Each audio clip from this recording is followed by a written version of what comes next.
bekannt dafür, manchmal einen Zahn zu ziehen und zu sagen, du bist überhaupt nicht besonders, aber du bist genauso wertvoll trotz alledem. Besonders sein will das Ego haben, aber eigentlich wollen wir doch alle nur geliebt werden und angenommen werden, so wie wir sind. Und das ist dann am Ende die Basis, auf der ich arbeite und sage, es ist scheißegal, wer du bist. Es ist komplett egal, aus welchem Spektrum du bist. Ob du ein aufgestiegener Meister bist, der hier zurückgekommen bist. Ob du aus dem Engelsreich zu dir kommst. Ob du ein Starseed bist. Ob du ein Hybrid bist. Deine Taten sind das, was am Ende entscheidend sind. Aber egal, was du tust, du bist geliebt und du bist einzigartig, weil du eine ganz einzigartige Perspektive trägst. Und nur so, wie du bist, kann es erfahren werden, was du erfährst. Und kein anderer kann das.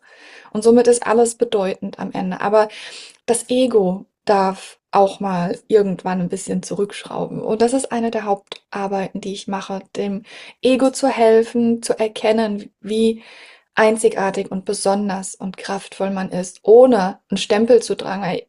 Ich bin ein Hybrid, aber ich spreche schon fast gar nicht mehr drüber, weil es mir scheißegal ist. Es ist mir egal, wie meine Genetik zusammengesetzt ist, weil sie ist eh fluid. Sie variiert permanent, je nachdem, in welcher Version ich da bin. Es ist mir egal. Und das Ego sind alles schöne Sachen, wo das Ego sich drüber freut und sagt, guck mal, das bin ich und das bin ich und das bin ich. Ja, aber von all dem, was du weißt, was du bist du auch das, was du nicht sein willst. Weil wir sind unendlich und wir erfahren uns. Und da sage ich, warum sollte man dem Ego jetzt noch mehr Trophäen hinstellen, was du bist, während es all die Negativität verurteilt? Zum Beispiel, ach, die bösen Dämonen, die mich in der Nacht immer wieder heimsuchen. Der blöde Nachbar, der schon wieder eine Besetzung in mein Feld geschickt hat. Oder was auch immer. Da bringt mir das nichts, wenn ich weiß, dass ich ein Starseed bin, wenn ich handle wie ein Mensch, der im Opfertum ist. Weißt du, wie ich meine? Ja. Letzten Endes finde ich das Allerwichtigste, in die Harmonie und die Balance zu kommen und Frieden zu finden mit allem, was wir sind, dem Licht und dem Schatten. Und ich habe auch Mhm. einen Kurs, Shadow Transform, wo, ich sag mal, der Slogan ist, die Dunkelheit ist deine Göttlichkeit.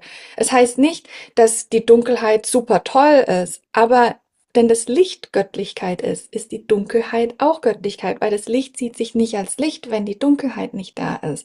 Und es ist lediglich die Perspektive, die wir einnehmen von Gut und Böse, die das macht.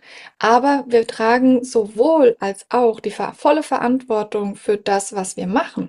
Weshalb ich immer wieder sage, das, was du tust, das, was du in deine Welt bringst, ist das, was zählt. Wenn ich mich verhalte wie ein Arschloch und in die Dunkelheit spiele, mit Machtspielen spiele, dann kreiere ich hunderte von Inkarnationen, um das wieder auszubalancieren letzten Endes. Aber das hat jeder von uns gemacht. Deswegen sind wir kompatibel mit der Erde, mit dem ganzen Chaos hier. Wenn keiner, der hier auf dieser Erde ist, hat eine weiße Weste. Auch nochmal so ein Punkt. Weil Resonanz ist das, was uns inkarnieren lässt, letzten Endes. Ähm, Wenn ich hier bin und ich glaube, ich bin nur ein Lichtwesen, ein gefallener Engel, der hier durch Zufall gelandet ist, weil irgendjemand ihn geschubst hat. Nee. Weil wenn man resoniert mit einem so harten Planeten, mit einem so heftigen System, mit so starker Negativität, Unterdrückung und Dualität, dann weil ich das bin und anderen antue oder schon erfahren habe. Und wir müssen auch irgendwann mal an den Punkt kommen, zu erkennen, dass alles gut ist in unserer Kreation und dass wir Retter sind und Täter sind und Opfer sind immer im gleichen Spektrum. Weil sonst wären wir nicht hier. Dann wären wir irgendwo anders Mhm. inkarniert, wenn wir das nicht in uns tragen können. Deswegen halte ich auch nicht immer ganz so viel davon, nur ähm, Licht zu sein und dann der Lichtkrieger zu sein am Ende, der die Dunkelheit bekämpft, weil wenn man sich mal in die Dunkelheit versetzt, was ist dann der Lichtkrieger für die Dunkelheit, die vielleicht gerade friedlich da sitzt und sich einen Schal strickt? Und dann kommt der Lichtkrieger rein und metzelt die ganze Familie ab, sag ich mal.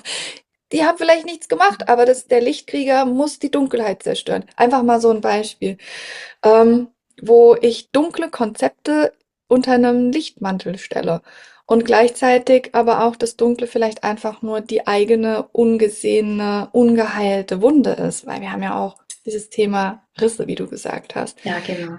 Ne? Und letzten Endes ist es, finde ich, die Perspektive, die geheilt werden muss über das, was es ist. Und dann aus dem allerbesten Spektrum, aus dem Herzen heraus, in dem höchsten Wohl für alle Beteiligte heißt, aus der Liebe heraus zu handeln. Und die Liebe integriert die Dunkelheit mit Verständnis und Mitgefühl. Und die Liebe wählt die Harmonie und den Frieden im Umgang mit allem. Und besonders mit sich selbst.